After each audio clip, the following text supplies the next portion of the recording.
Howdy RC fans, I'm Iron Okie and this is the Iron Forge.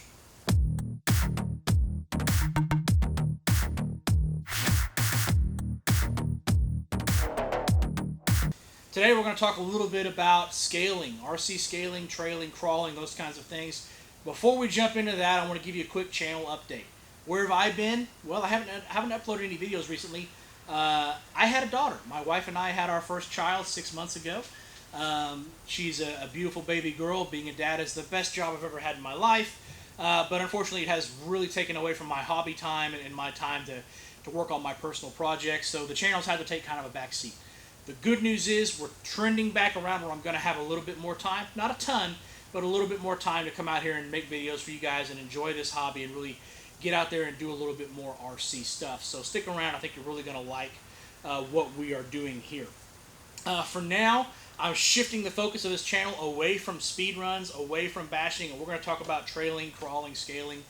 I've got a lot more time for this kind of stuff right now. It's a lot more conducive to the way my schedule works and to my terrain nearby. So this is a portion of the hobby that I've been really anxious to explore ever since I got into it, and I'm finally now getting the chance to do that. So if you're into that kind of stuff, I think you're really going to like what we have coming up. All right, so you want to go scaling. Awesome. What the heck is scaling? Scaling, the term scale literally refers to a scaled down model of a real vehicle. So the idea is you take what would be a real off-road pickup truck, a Jeep, an FJ Cruiser, Land Cruiser, any of those kinds of things, and you scale it down to a smaller size and it looks realistic. People add accessories to them, spare tires, gas tanks, gas cans, water jugs, drivers, interiors. They do all kinds of things to make them look more realistic on a smaller scale. That's all that scale means, is we're making it look realistic in a smaller scale. Trailing. Trailing just means you're going out on a walking trail, hiking trail, off-road trail, and you're driving the truck along with you. Terrain could be as simple as flat dirt. It could be a little bit rocky. It could involve some creeks or streams that you have to go across.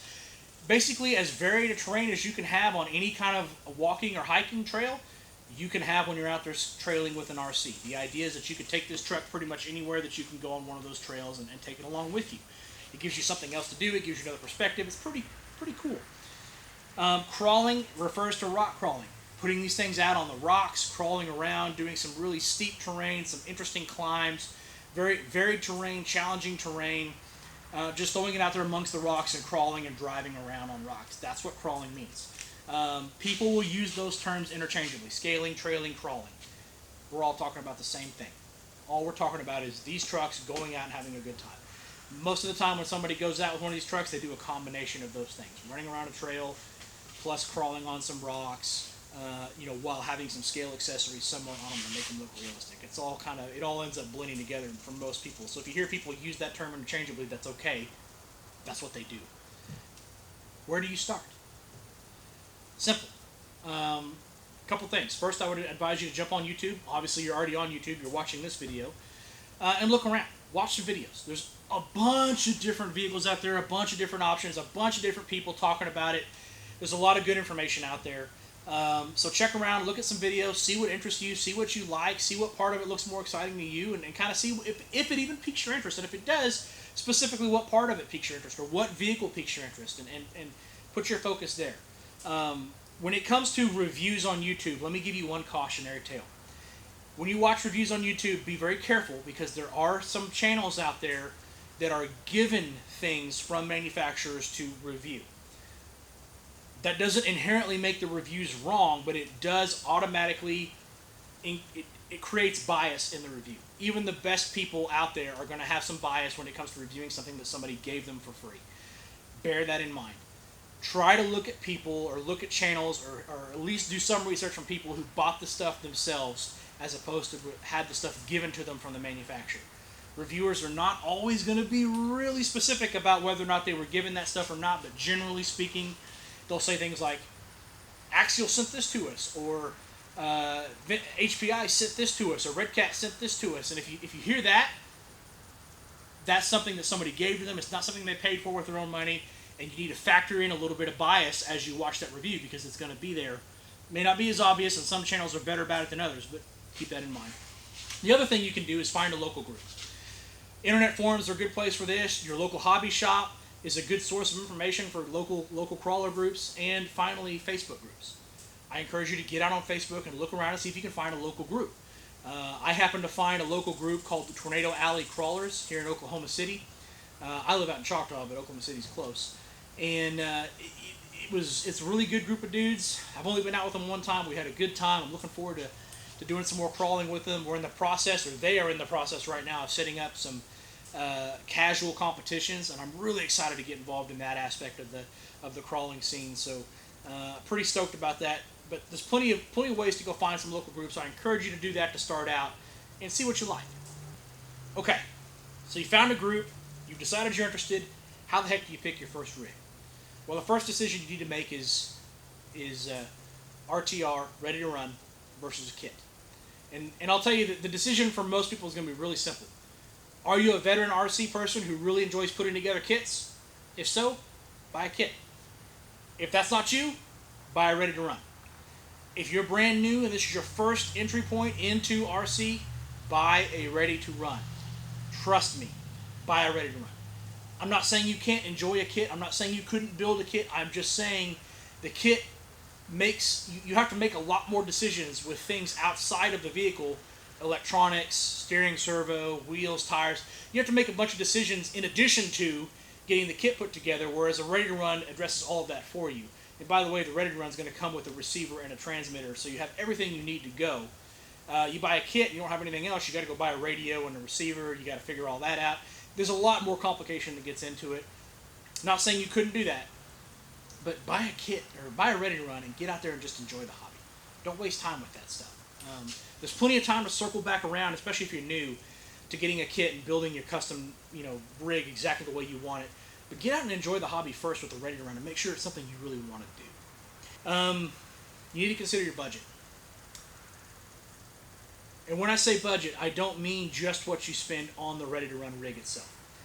You need to factor in money to buy the rig and money to buy upgrade parts / fix broken parts / add accessories that you want to the rig up front. So if you have $350 to spend and you spend all $350 on your truck and you take it out and the first day you're out there you break the servo horn, what are you going to do? You're down and out until you save up more money to go buy the servo horn. However, if your budget is $400 and you buy a $350 truck, well, now I've got $50 to spend on upgrades, fix broken parts, do those kinds of things. And trust me when I tell you, you need to factor in a little bit of fudge money in your budget for one of these rigs. You're going to want to make some upgrades out of the box for just about any of the ready to runs. You're going to have to fix a couple broken parts or go ahead and replace some potentially weak parts to really get a lot of durability out of them. So having that extra money factored in is very important. So do your research on your rig when you pick one and figure out what are the must-have upgrades for that rig and budget those in advance before you make your purchase. Okay? Good rule of thumb, if you want to get into this hobby right now, by the way, it's a fantastic time to get into it, $350 would be probably about a minimum. You can get a pretty good rig for $300, and that leaves you $50 for break fix and or upgrades. I would recommend you have a budget of around $400 to $425 if you can. That gets you in a nicer rig with better components and leaves you room to get really important upgrades like wheels and tires that you're going to want to add to the rig. So that takes care of your budget. Factor in bang for your buck. Make a decision based on not just buying a particular rig because somebody else said this is the best rig, or buying this brand because somebody said this is the best brand. Look at the thing holistically and consider all the things that you're getting and consider the upgrades that you're going to have to add on top of that to make it a capable or reliable rig, and make that decision. When you make a decision to purchase a rig, factor that stuff in. If you do that, what you're going to find is you move yourself away from making a purchase on a specific rig and making a purchase towards the best bang for your buck. How can I get the most for my money? How do I get the most of what I want for my money? If what you want is a beautiful, beautiful truck to just hang out and sit on a shelf, hey, cool, go buy it. You don't have to worry about anything but the cost of the rig. But if you actually want to get out and run around and do some trailing, do some crawling, do those kinds of things, you're going to need to consider everything that goes into that, not just the rig itself. So factor those things in when you're talking about budget and when you look at that. For me, bang for your buck is the discussion that I have, or the research process that I go through when I determine what my next purchase is going to be. Ultimately, it's your choice. There's a ton of options out there. There's so many really good options right now. And right now is a great time because you're getting more for your money than you ever have before. You get way more features for your money than you have in the past. Even just a year ago when I bought my first scaler, you get way more for your money today than you did even back then. So it's a great time to be coming into the hobby. It's an awesome entry point, and there's so much good stuff available. It's really going to be hard for you to go wrong. So, man, do a little bit of research, but you're going to be pretty happy no matter which direction you go. That's really it. Get out there and have a good time. This video is more about us changing focus and changing the direction of the channel to go more towards these things. It's also to help you find entryways into the scale scene. And you know, like I said, you're going to have a hard time going wrong. I would stick to a ready to run. I would stick to a brand that's... Don't get a no-name brand that nobody's ever heard of. Don't do that kind of stuff. I mean, get a name brand vehicle. If your budget's less than $300, do yourself a favor. Save your money for another month or two and get it up over $300 so you can actually get a good rig that's going to be really fun, really reliable, really capable, and also, you know, it's not going to break down on you and leave you stranded without anything to do for the next month while you save up money for upgrades on parts and that kind of stuff. So hopefully you guys are excited to see the channel change direction. I haven't given up on speed runs. I just don't have a place to go make speed runs anymore. My next goal is a 100-mile-an-hour speed run, and I don't have a place nearby to make a 100-mile-an-hour run. So, you know, it'll be a while before we get back over to that, but we're not done with that. I have sold all my racing stuff. I've sold my bashing stuff. I'm out of that side of the hobby. I'm solely focused on the scale stuff right now with the speed run stuff on the back burner as of today. Go out there and have fun. Pick up a truck. Find a local area. Go to the local park. Go do those kinds of things. Get out there and have a good time. Let me give you one piece of advice, guys. Be respectful of the environment that you're in. I'm not a tree hugging hippie kind of guy. That's not my thing. But I am a reformed Boy Scout, and I do very much believe that you need to leave these places in nature better than you found them. Don't go out there and be disrespectful and destroy features. Don't go out there and leave trash laying around. Be respectful of other people. Be respectful of the terrain. Be respectful of the natural beauty we have all around us. These trucks really give you a new perspective to go enjoy that stuff. But it's also important that you take care of those areas and be careful. I haven't seen a lot of negative stuff with regard to that, but I have seen some folks driving through flower beds. The city pays for these flower beds and landscaping. I've seen people drive through that and not give any care or respect for that kind of stuff. And I'm not a big flower guy, but I do know that the city spends a lot of money on that landscaping, and if you drive these trucks through it and destroy that stuff, their answer is going to be to ban us from using these things in city parks. So just don't do that. Don't be a jerk. It's not hard, but go out there and have a good time. Be respectful of the environment. Be respectful of other people. Expect to get a lot of attention. These things do get a lot of attention. People love to come look at this stuff. Kids absolutely freak out over it. It's a ton of fun. It's a great piece of the hobby. I strongly suggest you look into it if you haven't already. And if you're heading that direction, awesome.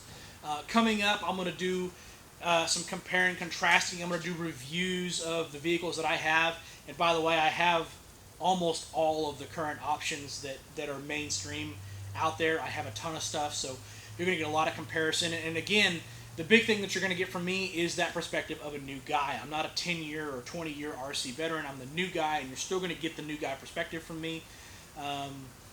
So that means that my reviews might not be super in-depth on individual super technical components, but they will. I'll talk to you about what I like about it, what I don't like about it, how it compares to this, how it compares to that, and then we'll take it out on the trail, drive it around, and I'll tell you how it runs. And hopefully that's some value to you guys. Hopefully you enjoy it. If you're looking forward to that, if you like the scale stuff, man, hit that like button for this video. Do this, subscribe for me, hit the notification bell.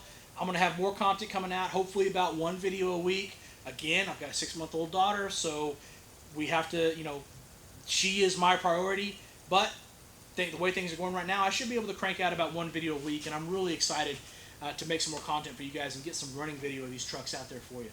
So hopefully you've enjoyed this. Hopefully scaling is something that's really interesting to you. Crawling, trailing, hopefully that kind of piques your interest.